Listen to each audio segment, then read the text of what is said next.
welcome back to the What the Falk Sunderland review show. I said during the week that I wasn't sure if I cared about this weekend's game, and I have an update for you all. I definitely do. Goals in the 92nd and the 94th minute meant Sunderland did what some others couldn't and made it through to round 4 of the FA Cup by beating League One opposition, which isn't for everyone.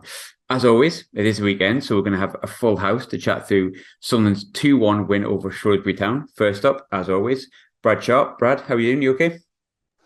Yeah, I'm good, mate. I said on the pod last week, I didn't really care if we got through or not, but I celebrated that winner like it was the Sheffield Wednesday game at the end of last season. There's some teams that won't understand how it is to celebrate scoring a winner at Sheffield Wednesday.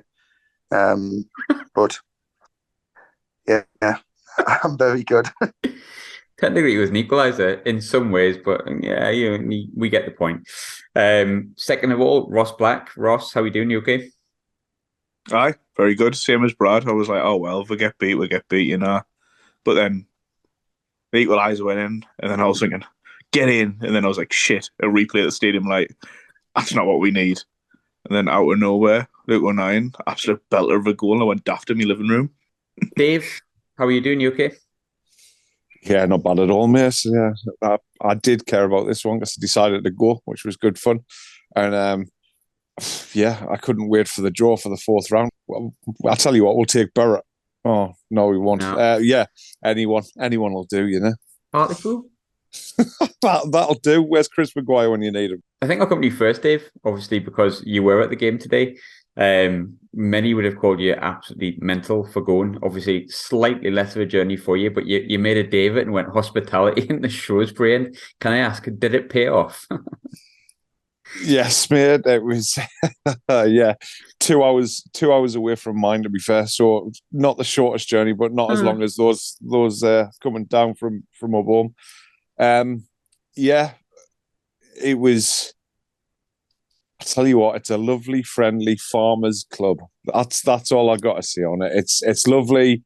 Everyone to their own. You know, it's good to see how family orientated it is. But so the greatest one in the world. I'm really glad that we don't play League One football anymore because it is tin pot and yeah. I mean, it's a lovely way to win, isn't it? But Jesus Christ, we made it hard work for ourselves. Was yeah, I don't know. It felt a bit. I'm sure I'll get called an arrogant Sunderland fan for that, but whatever. It was a bit like, oh, do you remember when this used to be like a really, really meaningful game? My cat has just decided to do something there. I don't know if anyone heard that. But yeah, just like, nah, not for me. So the game itself, Brad, obviously, class the way you win it. 100% the best way to win it. But we spoke about last week about whether we really cared. I kind of mentioned in the preview show that I was struggling to get enthused by it. Lo and behold, obviously, it ended up being a really funny day, at the very least, a good day in many ways. But I think we spoke last week a bit about whether or not, not winning the game could knock momentum, and we'll talk about how important momentum was.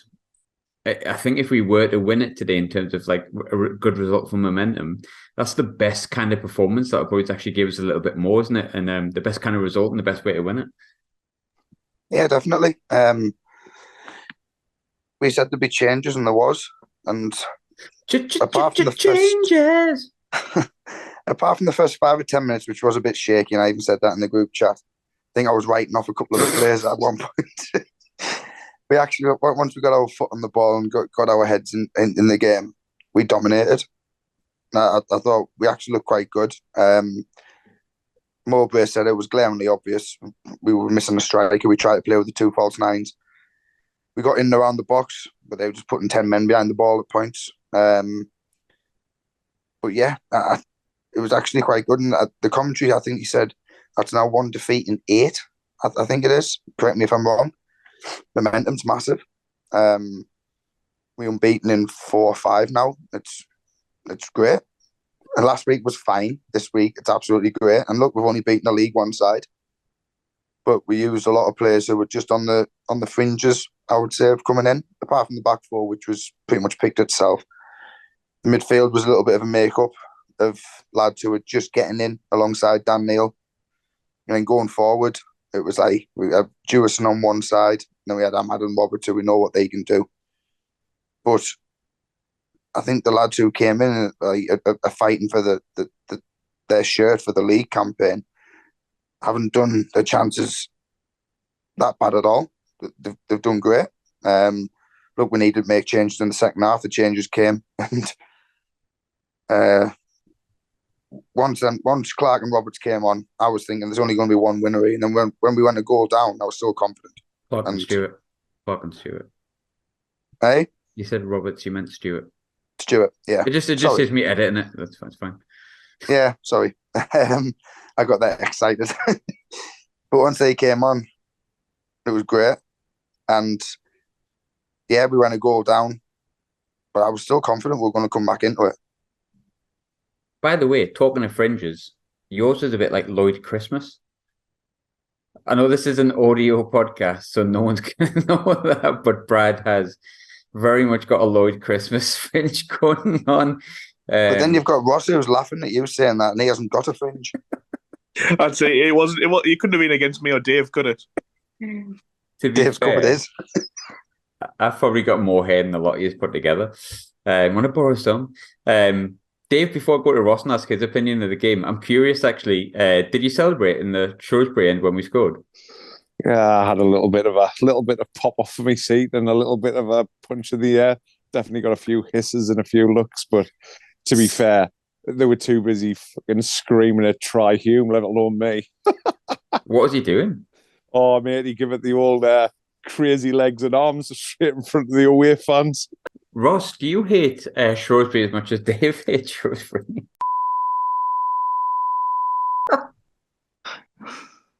You can leave that in if you want. But no, like this obsession with Newcastle fans, it's back. Like it stopped for a bit and then they're all back again. They're in the home end every away game now. It's fucking weird. There'll be loads of them in the Swansea end next week. Fact.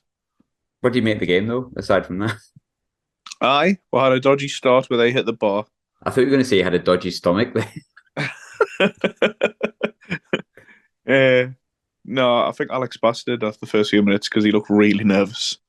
Really, really nervous. But once, like you say, Brad said, once we got settled in the game, we finally had that one. I can only think 2 times they really, like the one where they hit the crossbar, where it was just losing the ball at the edge of the box. I think it was Ahmad, actually, which isn't like him. And then, obviously, the goal, which is poor set piece. I think Roberts could probably do better on the line if we're being a bit critical. But that's the only 2 times, like, they did anything. When we battered them, we should have had a penalty. 2 actually, I know we probably wanted to bring this up earlier, so I'm sorry to have ruined your thing. But how can that not be given as a penalty is beyond me.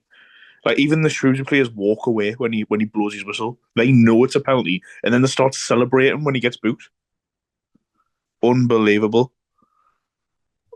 Unbelievable. But yeah, like you say, we got into the game, we dominated. Their keeper had a blinder, pulled off loads of good saves.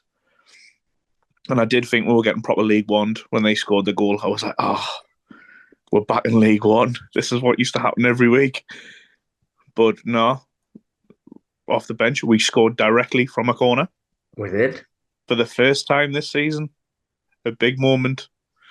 And then Luke O'Nien rolling back the League One years, back in centre midfield on the edge of the box with an absolute screamer. No, I thought, like, on the penalty, I was going to bring it up.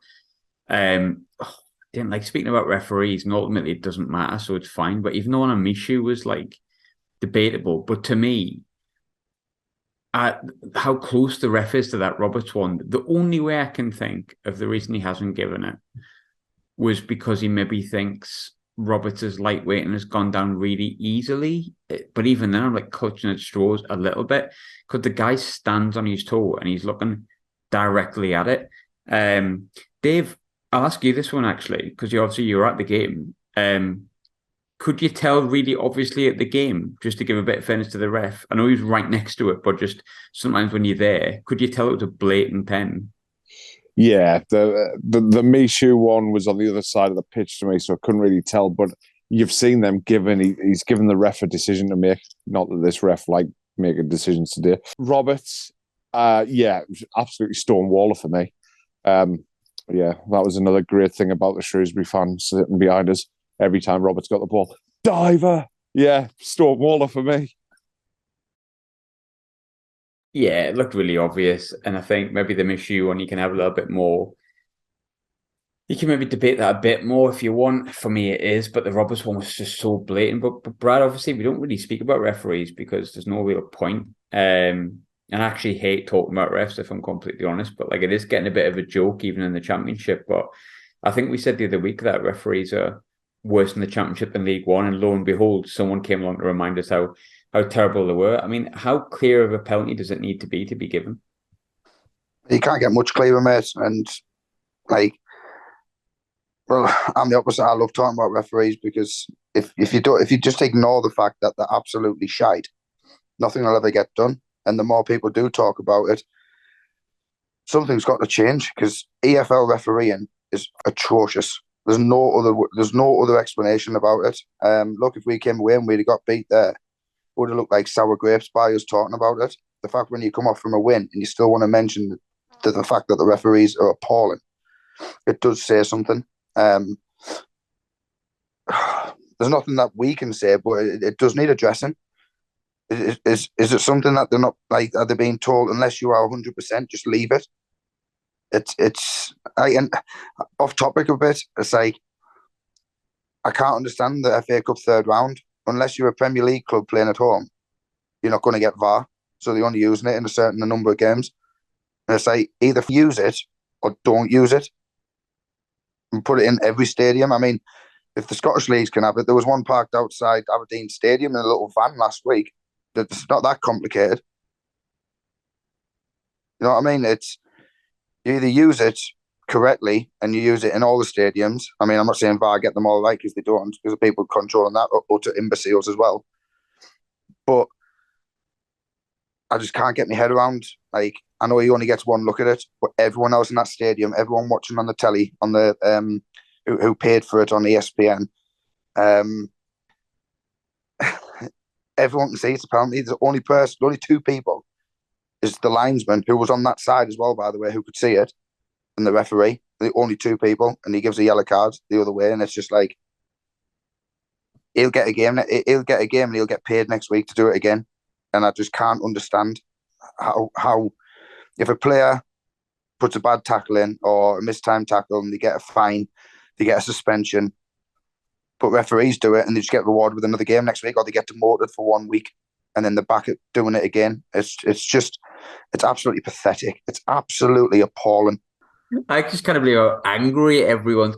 We did win, by the way. We did win. Just to let you know, we did win the game of football. Yes, Ross, thoughts on well, you touched on Patrick Roberts itself, but Brad's right in a way. On a serious note, the fact that we've won, it doesn't matter, but I've still wanted to bring it up because it was ridiculous, and it just feels like across the board the standard of refereeing is just really poor at the moment. And I hate having to go to refs because we've all got jobs to do. But it just seems to be every week there's a decision somewhere in our game or a game close to us or a game that you're watching where you're just how have you come to that decision? Yeah, it's like you say, Brad's spot on. How can you have it in one game and not the other? It brings the competition totally. It's unfair. A goal can get disallowed for offside, in the Liverpool Wolves game, yet not in the Mag Sheffield game. Both 2 goals were offside there. The competition's not fair, in my opinion, for that to happen. It's either have it in every game or none of them. It's the fairest way to do it. You would never have a World Cup where one. See, you know how you had that Euros where the games were played in Rome, Euro 2020 and played in 2021, when you had some games in Rome, some games in Wembley, and so on and so forth. You would never have games at the World Cup where some of them had VAR and some of them didn't, a lucky dip. Because some countries could afford it and some countries couldn't. So it's just, yeah. I mean, by the by, Sunderland won. I guess that's the most important thing. Dave, another goal for Roscoe. we've discussed this a little bit, and we've got no prior knowledge to this. I don't think. But it does feel a little bit like with Middlesbrough signing another striker, a couple of clubs who are after Roscoe seemingly going a bit quiet. I hope we're not tempting fate here, but it does feel a bit, Dave, that something might have shifted a little bit to the point where we might even hang on to him at least until the summer and hopefully get him tied down to a new deal. Yeah, it seems that way, mate. I don't know what it is. Like, it just does. It's just a feeling, isn't it? Really? Yeah, exactly. Yeah, it's just that kind of aura about the situation. The one thing I'll say is, I suppose, the club have remained pretty firm in their standpoint, really, that he's not going anywhere. He seems to be happy playing for us, and I don't think, excuse me, any of us as fans have got any reason to believe that he's not enjoying playing for us. So yeah, I'm hopeful. Really, I think, in terms of demeanour, I certainly think he wants to stay at the football club, and I think that emotional pull will save us. It's the wrong way to word it, really, but it will save us a couple of grand against another club. Basically, you know, we've said before and listen, we talk about him every week because he is such a difference. It's as simple as that. I watched the first half from pretty much the side of the pitch today, and everything I looked at, I just thought, you know, Ross Stewart comes on and scores today. And I sat there with the other 7 people that I was with, and I said, listen, he will score today. And of course he did. Probably one of our only 2 aerial threats from a corner, I would have thought, really, in terms of size and authority in the air. His movement's clever. Yeah, I firmly believe we'll keep him at the end of the season. And I tell you what, I'd love to sneak into the playoffs just for him, really. And another special mention, who I've done a Ross. I'm probably going to steal a bit of your thunder before you get on to the point. But I was talking today and talking about Luke O'Nien and how I've become such a massive advocate for him. He's so, fair. I'd love for a Ross Stewart and a Luke O'Nien to have a playoff run, and Luke to realise a dream of playing Premier League football with Sunderland. I think he massively deserves it, and I know we've got a long, long way to go before we even have a sniff. But I really hope with players like that in the squad that we go somewhere close. To be fair, yeah, I mean, it's like rinse and repeat with both of them, innit, really. Roscoe and Luke, both great. Both scored today. It's a slight difference. Well, for Luke it is anyway. I think it's his first of the season. Great finish. He's just a really, really likeable bloke. But I think, talking of Luke O'Nien, Brad, he's already done this, to be honest. Luke's done it for us, but we'll mention him nonetheless. We had our youngest ever outfield debutant today in Chris Rigg, 15 years old. That is I mean, I dread to think what I was doing at 15 years old. It certainly wasn't playing up front for Sunderland, I'll tell you that. Huge achievement. But the biggest thing about it is you could say it's a huge achievement regardless, Brad, right? But he actually made a difference today, which probably tells you why he's so highly rated at the club, that a 15-year-old came on today and did make a difference. Yeah. It's quite incredible that when Luke O'Nien signed for Sunderland, he was 11. It's like, wow. Imagine just being 15-year-old and playing for playing professional football. And for me, that today is a big win for the academy. It's a massive win for the academy. Like you said, he's came on, he has changed the game. He's played well, played really well, got some very good touches. He gets down the byline a couple of times. But regardless of what happened, it's a massive, massive step for the club with regards to bringing through these lads and saying, look, if you stay with us, rather than chasing the money, which has happened when we had Del Boy and Rodney in charge. And some of them have just petered away and out. You don't hear of them. They have these big expectations or big hopes, and literally they're still sat in academies, not getting game time. It's something where the club itself now can look at these young'uns or young'uns from other academies and say, look, you can stay there, or you can come here and you will get an opportunity. We've just played a lad who's 15-year-old in the FA Cup in the first team. He was on the bench in the Championship game a week prior. We had another 3 or 4 academy lads on the bench today. I think there were 16, 17-year-old. Yeah, in total you had technically Lyndon Gooch's academy, Anthony Patterson's academy, so technically class 72 as well, but there was Mason Kotcher, Ben Middlemass and Thomas Watson on the bench as well today. Yeah. So if you really want to go through the list, you've got, if you're including Patterson and Gucci, you've got 1, 2, 3, 4, 5, 6 of that Dan bench Neil. for academy. Yeah, Dan Neil as well. Dan Neil as well. It's just like, it's great for the club, like as a whole. Like I said, just to show these young'uns that there is a pathway. You don't see it at many other North East clubs where they get in this pathway. They'll get shipped on loan to League Two sides, and they don't really make a breakthrough at that club unless they're really good.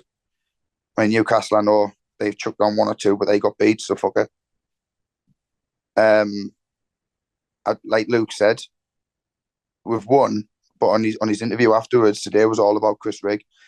To me, I can sort of see what he's saying, but for me, today was much more, like you've just said, more about Sunderland's academy and what the hard work that has gone on over, especially the last few years. And it's kudos to everyone that's involved for me, because that does fill me full of confidence that the future could be bright for us. Yeah, and I think, you know, Pickford and Henderson have been massive pluses for us in the academy and probably haven't played in red and white as long as you would want them to. And look, I know Rigg has interest. I believe his family is supporter of the other side, and I understand that even, you know, that aside, that playing in the Premier League and going to academies and, you know, money does talk. I get that.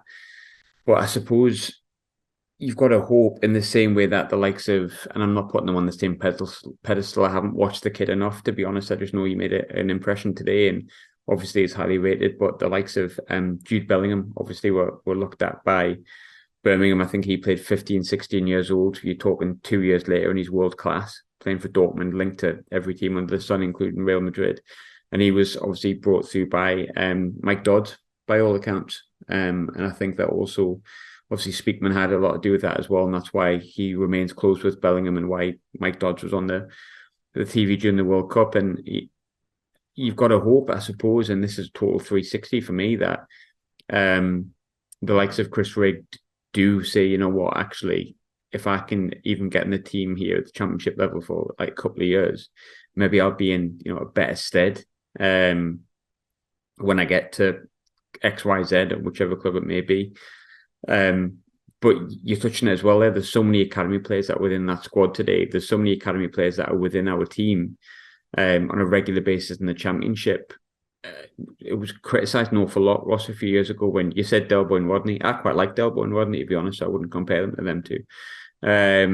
But I think, you know, we sold off Hugo, Barley Mumbo was obviously one, Sam Greenwood, and all those kids. I mean, Hugo's kind of playing in the academy at Man United. I think he's doing quite well, but I haven't seen him get anywhere near Man United's first team, and I know that's a bit different, but nonetheless, Sam Greenwood took a few years before he's got anywhere, and it wasn't Arsenal he did it with, it was Leeds.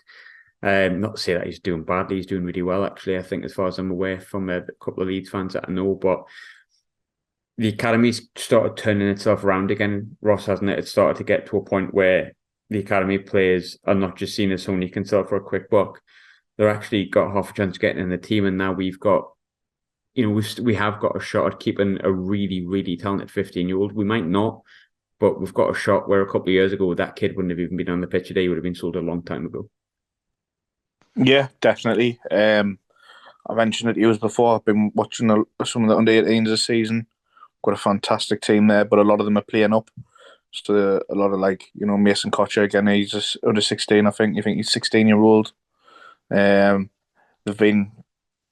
seen a video on YouTube when they're playing Liverpool the other month, and Liverpool have got like all these stars who are meant to be amazing under 18s brought from everywhere, and they beat them 4-0. It was absolute hammering, playing some great football. So we've got the appointments right as well in the academy. I think that's got to be done. Everyone, including myself, was like, well, however, we haven't got it under 23s manager, however, we haven't got a head of academy. And this summer, there was a clear directive to get that sorted. And you've seen, I think, I can't remember the kid's name, from is it Dundee who's now in charge of Dundee 18s or Yeah, it academy? is. Yeah, it is. Yeah. Then we've got the guy from Southampton who's now academy manager. Graham Murty's in for the 23s. So we've got a proper structure in place of people who've done well at their respective clubs is where we've got them from, which is a nice change from getting Paul Reed from fucking Eastleigh. You know what I mean? Like, God, fucking hell, that was bad, wasn't it? So every time I just... today has just reminded me of League One so much, and I'm so fucking glad we're not there anymore. What a shithole. Graham Murty, obviously won't go too in depth, but had a lot to do with one of my family members in terms of like being one of the coaches there at the youth level. And one thing I can say about him, obviously I wasn't coached by him, but he's a really great bloke. And I think we've got a really good human being there, which I think is almost as important as having a good coach there when the kids are that age, and bringing the academy through is having a good person there that's got the best interests at heart. And he really does. There's a few stories I could go into. I won't because I'm not mine to tell, but a good fella, a really good fella. Onto the sort of the immediate future, I guess, looking at the January transfer window. Matete's gone out. I think some of us expected Diaco to go out. Diaco to go out today. He was injured. It's been confirmed, so it wasn't a case of if Tony Mowbray says he was injured, maybe he wasn't.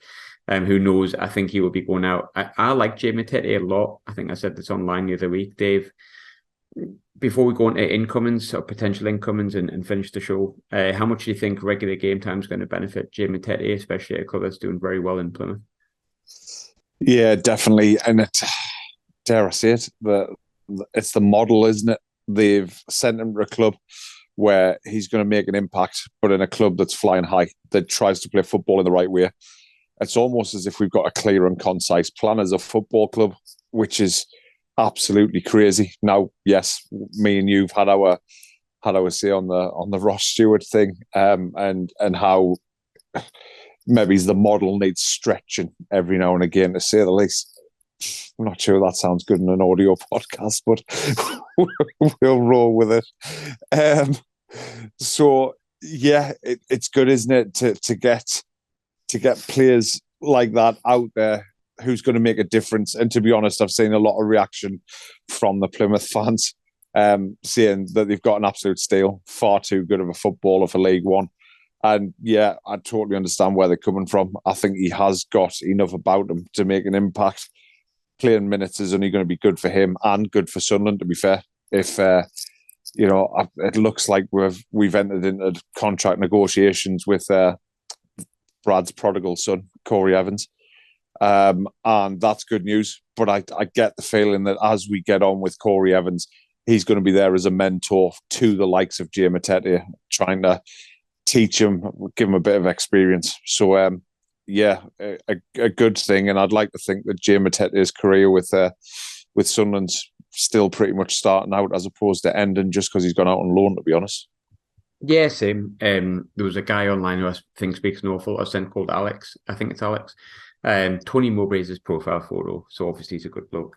But he was saying about how much the loan move to Blackpool did for Embleton, and Matete could be very similar. I think gone are the days where we just loan a player out for the sake of loaning them out because we don't want them anymore. I think he's going there very much with a clear plan, and Tony Mowbray said as much. And hey, look, I think Matete is quite raw. I'm not entirely sure I agree with what a lot of Plymouth fans are saying, and saying he's going to be well above League One level. I think he's still at the minute a good League One player at best. But he'll pick up a lot playing 6 months of solid football in a promotion-chasing team that will hopefully, he'll get promoted with them. And actually, do I want him to get promoted? That's a long old away day, that. Well, we're getting promoted, so it's fine. Yeah, go on then. But yeah, good luck to him. Brad, incomings, obviously, I think I get the feeling we're going to hear something this week, the way Tony Mowbray is speaking. Sam Surridge linked this week. We asked a Broadhead question last week. It looks like he's A, going on to Ipswich, because B, we don't want them. First and foremost, obviously, what are your thoughts on the January window? And second of all, what are your thoughts on the Broadhead situation? If the club don't want them, do you think that's the right avenue to go down? Or do you think kind of like forgetting a little bit the fact that he might have turned us down in the window, or chose Wigan because of game time, and just say, you know what, Nathan, if you want to come, you've worked well here before, in you get? Yeah, my opinion on Border hasn't changed from last week, really. I think I said, and we both said, if Border is to come in, it's a permanent. If it's to come on loan, nah, I didn't want to entertain it again. He has got talent. The lad has got talent. We know he has. I think he's played 20 games and still scored 5 goals. But when he's played his 20 games for Wigan, a lot of them have been substitute appearances or he's been hauled off on 60 minutes because we know he hasn't got a full 90 in him, or at least can't play like a good run of games. Saying that, £1 million for a player who potentially can score you a few goals in a club where he will settle pretty quickly is probably worth the gamble for me. And just think, look, you did turn us down in the summer, but you're here now. Let's get on with it. But if he doesn't come, I'm not going to be overly pissed off like I was in the summer where he turned us down. It'll be like, oh well. But I'm the same as you. It was interesting hearing Speakman's talk to the club website through the week. A lot of things that he said. I did get the feeling that they are going to act pretty soon in getting a striker in with one of the contingencies that they did have in place in case the Ellis Sims situation came up. But I do also think if we do get another striker in, Ellis Sims, if he was offered back to us, would come. I don't think there's any way that the club would say no. Not just for ourselves, but more for Ellis Sims, because I think Speakman is just as pissed off about hindering his development as Ellis Sims will be himself. So I think they do it more just to say, look, come back, you were doing well. And again, it's another one where it's pretty much risk-free because you haven't got that bedding in period. It's literally come back to a squad where he knows everyone pretty much. So yeah, I think we will see something this week, without a doubt, because the way it is, mate, we've got one striker. We've got nothing where if it's not going well or Stuart's starting to flag a bit, which he doesn't really, but you never know. We haven't got really anything. We've seen today we haven't really got a plan B without him because we get in good areas, but we've got no one there when the ball comes into the 6-yard box in between the penalty spot and the goal that no one's going to get on the end, really. So I think that first half has actually shown them that we do need to go out there and get a number 9 and very quick. Whether that be someone who comes in as a backup for Stuart or, like Speakman said, someone at times that could play alongside him. I'm happy for both. But I still do think Ellis Sims will come back. I think he's went to Everton because Lampard's panicked and he'll get sacked next week. There's no doubt about that. He's panicked. He didn't even get on the pitch in the FA Cup. And you thought that would have been the opportunity where he's went, right, we'll see what you can do. We're playing against the Premier League side. Go and have a go. But even then, so if he does come back, he's not cup tied for the next round because he didn't play and Everton are out as well. So yeah, I'm not panicking. Like last year, we were panicking, weren't we? Really saying it needs to happen now, needs to happen now.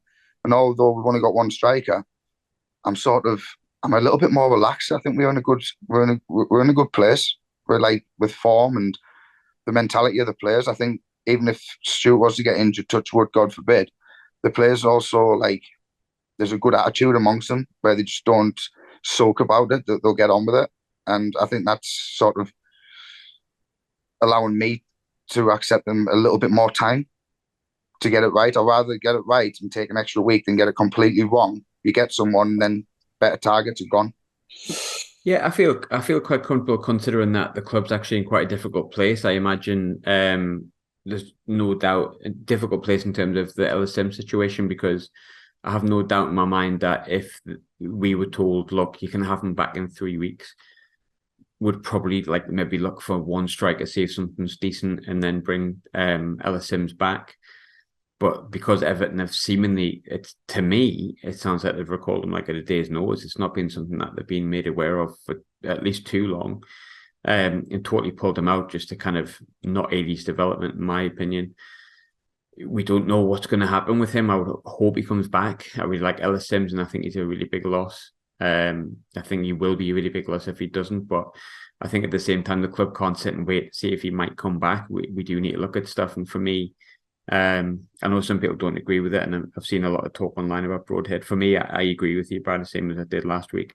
Not a loan deal, but I think permanent for £1 million. I'd snap your hand off. Like, I think because we need 2 strikers, and I think that's an easy one to bring in. I think he's a great finisher. And and he also gives you options in and around the area. Like you can play off the left, you can play off the right, you can play behind the front man, and obviously he's linked up with Roscoe in the past and done well. But either way, we need to bring someone in. Obviously, Surridge is another one. But Ross, I'll throw the last one to you then. What do you think needs to be done in the window, and do you think anything needs done urgently? Is any kind of major surgery needed in the next couple of weeks, do you think? I wouldn't say a major surgery, but I think we could do with another striker in before Saturday, just in case. And also, if we need a goal at home, I know Mowbray does like to play 2 strikers up top, just like we did at the end against Blackburn, and it did make a massive difference. Getting balls into the box with the players we've got, the wide players we've got, the delivery they've got. I think having 2 up front just occupies the defenders more as well. On Broadhead, controversial, but I think where we are in the league and the targets that are being linked with, I don't know. I honestly think the club might just think, is he good enough for what we need, for what we're going to bring in, the standard? And it looks like he's going to go to Ipswich. Okay, it might be because they want to pay more money, but still back to League One. And the club might be thinking, look, we want targets who are going to be Championship or Premier League. So I think we'll get someone in on loan who's played in the Championship before, going off what we've been linked with. And then also a wild card youngster from either an academy coming up or someone abroad. And it's going to be interesting to see which centre midfielder we bring in, because now we've let Matete go. We know Evans has got his injury issues. And although I have got to say how good Dan Neil has been since Christmas, unbelievable. He's run the show in most of the games, especially away from home. He's been fantastic. Still think we need another centre midfielder in there. I'd like an experienced head, but I don't think that's what we're going to go for. But yeah, I don't think defensively, when players come back from injury, I don't know what we need, to be honest. I think we're quite well stocked defensively for a change. I haven't said that for years.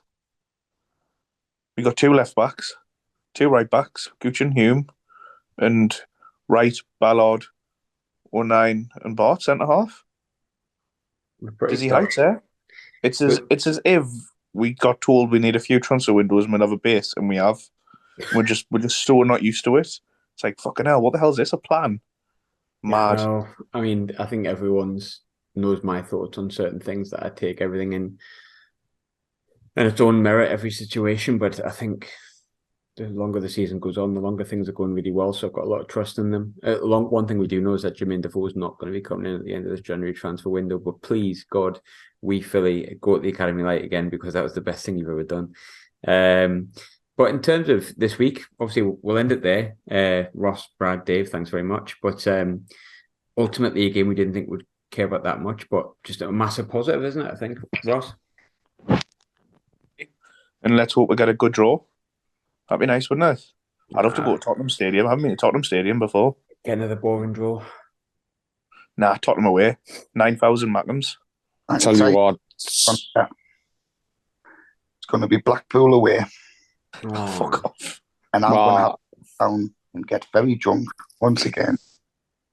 I tell you what, we'll leave it on this. So, Ross, you said Spurs away is the game that you'd want. I think I will. What would I want? Is any non-league teams left in? Wrexham away, 100%. Fuck that. Could you imagine getting beat off Phil Parkinson? No way. And would be on fucking Disney Plus as well. Fuck that. No. Is Callum McFadden still there, though? Yeah. You imagine him trying to defend against Amad Diallo? That might tempt us, to be fair. Nah, I'm not for it, mate. Fuck Disney Plus. That would be worthy of the Comedy Channel, that. You know exactly what's happening in this draw, don't you? We're blatantly getting chef wed. A replay of the semi-final of the playoff, and we'd have gotten the mags if they'd have actually held their end of the bargain and beat a League One team, which they didn't do, by the way, just in case anyone hasn't picked up on that. I think Chef Wed would be like Chef Wed away, considering we got them in the cup earlier in the season, would be the worst draw. It's meant to be on the same day as we're playing Rotherham, though. Mm-hmm. I've noticed. So That's off now, wasn't it? So, Yeah. Are Rotherham still in it? no, they got beat off Ipswich. Right. I feel sorry for a lot of the lads who clearly booked train tickets. I've seen that mentioned for Rotherham. So let's hope Chef Wed will be all right because it'll be close to the. You can get there from the train station. I know I said it'll probably be Blackpool, but that was like not even wishful. For me, I wouldn't mind being one of the big boys to the stadium. I think we get a bumper crowd there. Say like your Man Cities or Spurs, someone like that. I wouldn't mind taking them at home, and you just see where you're at. We rant and rave about our front four and how they would fare. Why not bring the big boys and just see how we get on? I think Dave's had a really good day, hasn't he? I can tell. Aye. Reach. I've only had 4 pints of Guinness as well. I'm not even blotto. Can you imagine if I was smashed? And for that, we will thank everyone for joining me this week. Hopefully we do get a really decent draw. That's going to be a nice day. I think we all know the league's the most important thing, but a nice day nonetheless. And this season that just continuously keeps on throwing up nice things. But ultimately, good day, positive. Thanks very much, lads. Pleasure, mate. Thank you. Cheers, Graham. All the best, boys.